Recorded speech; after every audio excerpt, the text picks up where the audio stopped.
We're here just to explain a few things that you're going to see next, and some parts that you already saw here before.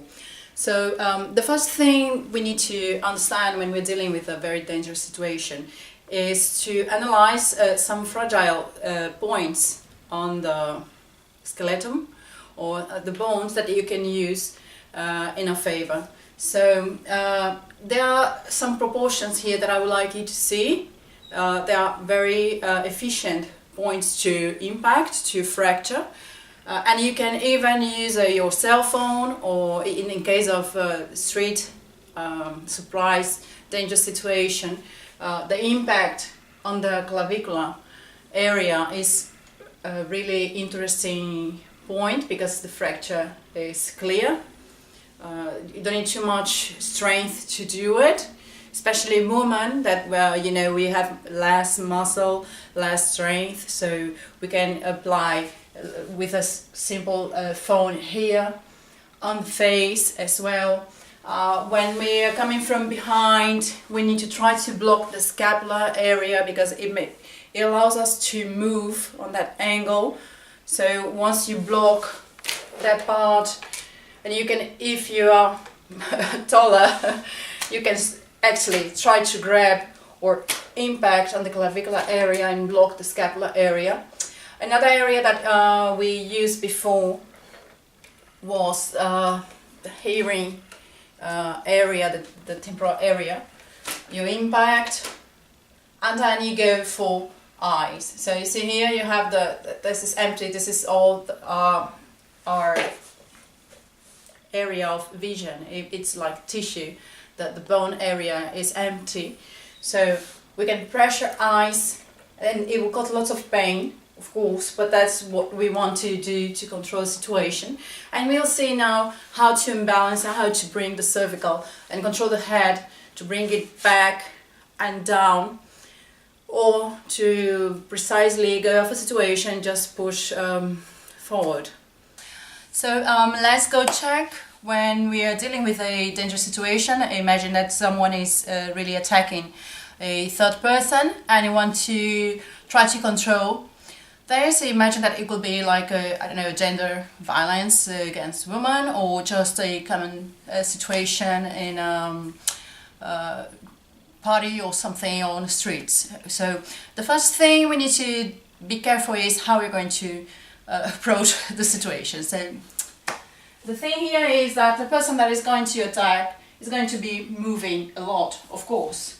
So you see the arms normally comes backwards, and if you try to approach like this, we probably are going to get an impact as well.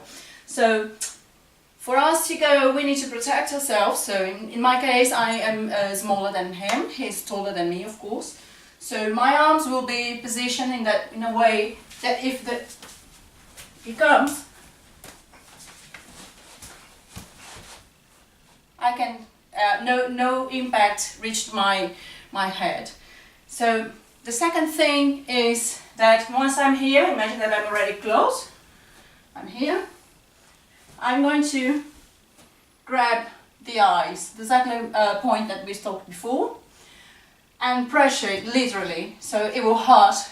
And eyes is something that we normally be careful with because we lose easily our vision on those kind of techniques. So it forces the person to relax a bit and try to think what he's going to do, because the pressure will be exactly on the eye. So I'm going to bring the cervical, try to bring the cervical backwards. So you see that my arms here are blocking the scapula at the same time. So the arms won't be so effective anymore. So now I have two options. If the person is moving too much, I can use this to bring him down. And that's the first part that we're going to see here. I bring back, I try to block, and the moment he turns, I bring down. So when he comes down, we are going to see with a closer caption later, we need to block the sternal part when he falls and force him to stay down. The other possibility is by here, controlling the scapula. I'm going to concentrate my strength on my legs, not on my arms, and push forward.